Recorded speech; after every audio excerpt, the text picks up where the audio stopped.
Hi guys! Welcome back to my YouTube channel, Ate Glo. Kumusta ang lahat? Sana ay nasa mabuti tayong kalagayan at ligtas sa anuman masamang kapahamakan. At bago ang lahat, shoutout muna tayo sa aking mga kasamahan, lalong-lalo na si Tita Lydia, Jacqueline, Hayat Samoras, Ermagalo Mix Vlog, Covers TV, Cell TV PH, and Hasa 26. At syempre, Jim Oteli Anlanga Tintin. At ang kasamahan ni Langga Tintin diyan sa Twin Bell vlog. Ano yan? Ang kanilang channel. Paki-support naman Twin Bell vlog. At ayan, ano ngayon sa ating reaction upload? At syempre, kukumustahin ko ang nagsusupport sa aking mga channel, lalong-lalo na ang mga Team Guapa. At atin ngayon, thumbnail, nandyan si Kalingap Ido at nandyan ang kanyang beneficiary. At ayun na nga, ang tatalakayin natin ang pabahay niya dito kay Early. At hindi na ako kukuha ng clips dahil marami naman ang nanonood dyan sa idol nyo. Na upload niya na hindi na nga matutuloy itong pabahay. Na pinapakita niya noon na may lupa na ito at matagal na rin ito na hindi na umpisahan, may plano na ito at bakit hindi na umpisahan hanggang sa 2026 na. Pinakita niya ito last year. At ang plano pa nga dito ay up and down itong bahay na ito. Kawawa naman itong si Early at ang kanyang nanay na umaasa na magkakaroon sila ng magandang bahay. Dahil nakita natin noon ang mga plano at sumama pa nga, pero actually mayroon naman ito na sila lupa. Binili ng sponsor, hindi binili ni Kalingap Ido. 80,000 noon ang binunot ni Kalingap Ido galing sa sponsor. At yon, at nagtagal pa nga ito din na pera bago rin niya ibigay itong 80,000. Na yun nga, siya rin mismo ang nagsabi na natagalan dahil nahihirapan maghanap ng lupa. 'Di ba? Yun ang sabi niya noon. Ngayon ay nagkaroon na nga, ay ito na naman, wala na ang plano na dalawang palapag. Dahil hindi naman yan makakaya ng idol nyo dahil nagpapabahay rin siya. At hindi naman siya kalakasan tulad kay Kalingap Rab na kaya magpatayo ng sariling bahay sa beneficiary kahit papano maliit na bahay. Diba? Dahil marami naman din si Kalingap Rab na pabahayan na sarili niyang sikap sa kanyang YouTube channel. Ito na mga iba na nag-i-start pa lang na umaasa sa sponsor, umaasa din naman, mayroon din naman yung mga, hindi naman lahat, na sinasabi naman ni Kalingap Rab na hindi niya kaya tulad sa pagpabahay kaila Carla, kaila Viancy, hindi niya kaya. Ang kaya niya, yung kaya niyang abutin. Kaya dito, ngayon, sa kay idol nyo, ayun na, Early. 'Di ba? Sa lahat ng pag-aalipusta nyo dito kay Viancy, ano ang nangyari sa Earth? 'Di ba? Nagkanda malas-malas, kaibigan nyo noon, sinisiraan nyo, 'di ba? Hanggat magkaibigan pa kayo, tinatrahedor nyo para lang mawalan ng sponsor. At alam ko, isa ka rin na taga-deliver ng salita sa sponsor, Early. Hindi lang ako noon nagsasalita, pero mayroon na sa akin nagre-report. Alang-alang sa pag-cover ko na hindi ito masiwalat. Pero ngayon, na ito na nga, nangyari na, At hindi ko papangalanan dito ang sponsor, natutulong na dalawa. Kasi itong mga sponsor na ito ay hindi ito sumasali ngayon sa kaguluhan. Hindi nyo nakikita. No, hindi nyo nakikita. Sila ay secret na lang na nanonood sa YouTube kung sino ang dapat nilang tulungan at secret tumutulong. Dahil sila naman ay tunay naman talaga sila na nagtumutulong sa mga taong nangangailangan tulad sa mga beneficiary na gustuhan nilang pabahayan. Di ba? Sila yung tagapagpabahay. Isa rin ito na sponsor na umayaw na dyan sa pabahay ni Early at malaking itong sponsor na ito na umayaw ay malaki rin ito ang nagastos sa bahay ni Vivi Beyonce. Di ba? Kaya, yon, huwag kasi tayo kampante. Dahil alam mo naman, ang buhay ay wither lang. Hindi lahat ng oras ay tutulungan tayo ng sponsor. Kaya nga sabi ko nga sa inyo, ang sponsor kapag nandyan sa inyo, pahalagaan nyo. Diba? Kung ano ang maibigay, pahalagaan nyo. Dahil pinaghirapan din nila yon at gusto nila yung mga naibibigay sa'yo, may makita man lang sila na remembrance mo. Diba? Mabuti kung makapabahay ka. Kalingap Ido, nag-i-start ka sa pabahay mo. 'Di ba? May pabahay ka na malaki. May beneficiary ka, nakita ko kahit papaano nakikita kita, kinitingnan kita, yung mga beneficiary mo ngayon, parang mayroon kang room, para sa kanila. Ayan, kasama pa nga yung mother mo. Sana all.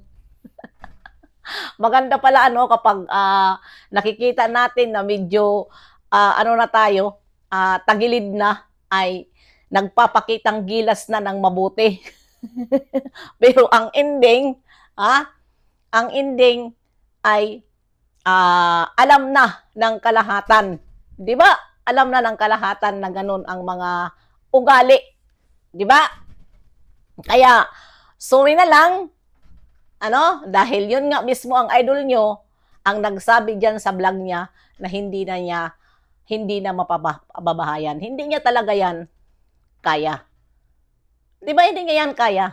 Sa totoo lang, kaya huwag kayo, dyan sa mga nagsasabi, na humuhugot sila sa sarili nilang kita, iilan lang ang kita ng YouTube. Kaya, yun ang hindi nyo alam. Huwag kayong magmalaki. Inaitsapuera nyo ang sponsor.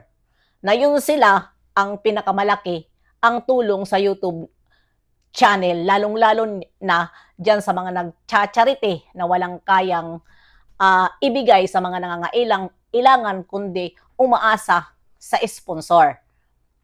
Dahil iilan lang, hindi pa naman milyon ang inyong kinakita tulad sa mga ibang sikat na kumikita na sila ng milyon. Yun lang. Paalala ko dyan sa mga inggit kay Bibi Beyonce, ayun na.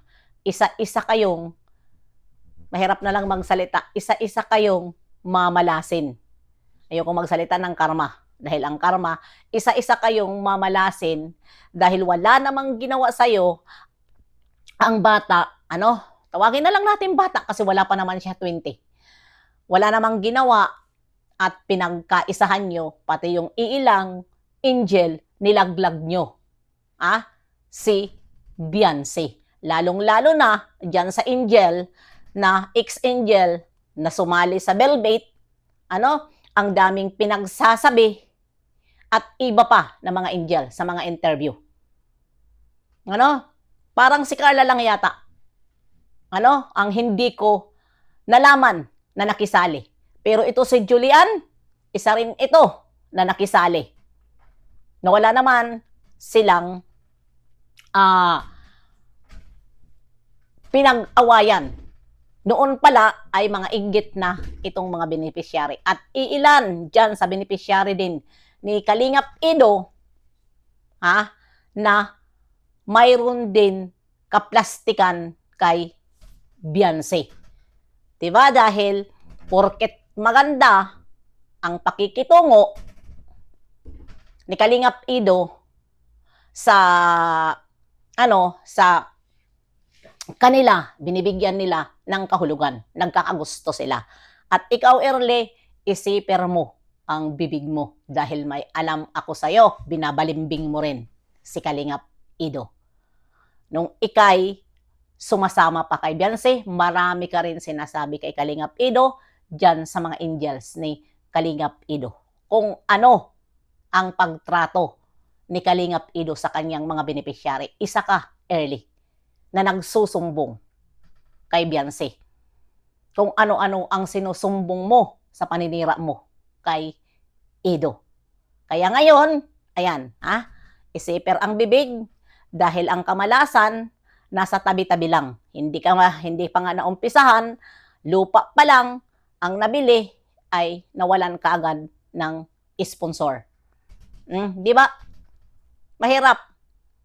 Kaya sa ngayon na panahon, kukuha ka ng isang katutak na beneficiary, tapos wala kang sponsor, kawawa ng beneficiary mo.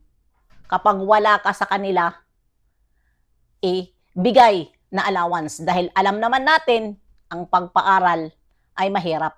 Dahil sa allowance pa lang, sa baon pa lang nila pang araw-araw, doon ka na, lalong-lalo na kung namamasahe. Lalong-lalo na kung walang bahay. Lalong-lalo na baon nila. Dahil alam natin, gutom tayo sa school kahit wala tayong ginagawa. Di ba? Kaya mahirap ka kumuha ngayon ng beneficiary kung wala ka naman sariling pera na ibibigay sa kanila. Aasa ka lang sa sponsor, sabi ko sa inyo, hindi forever ang sponsor. Kaya, ang hindi nasusustintuhan ng maayos na beneficiary, yun po ay nagluloko. Dahil kulang sa budget. Yan ang totoo. Mahirap pagpaaral kapag kulang sa budget ang binibigay mo. Dahil magiging bobo at hindi interesado ang bata pumasok kasi walang magandang budget. Yun. Mabuti kung hindi natin alam. Di ba nakakatamad? Nung mga elementary pa lang tayo, isa na rin ako dyan. Natatamad ako kapag walang baon. Di ba?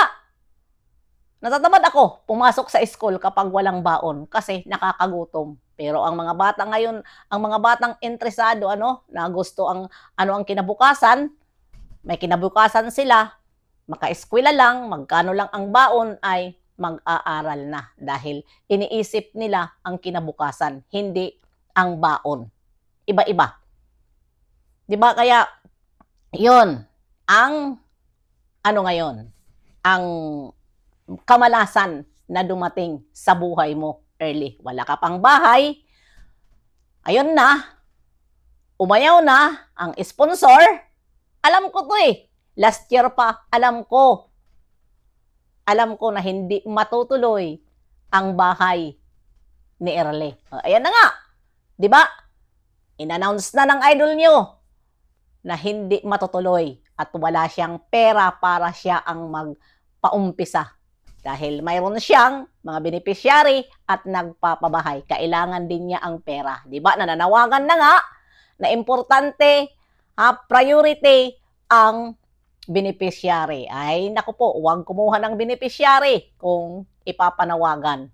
Hayaan natin na sponsor ang lumapit. Hindi natin kailangan manawagan. Dahil kumuha ka, kaya mo.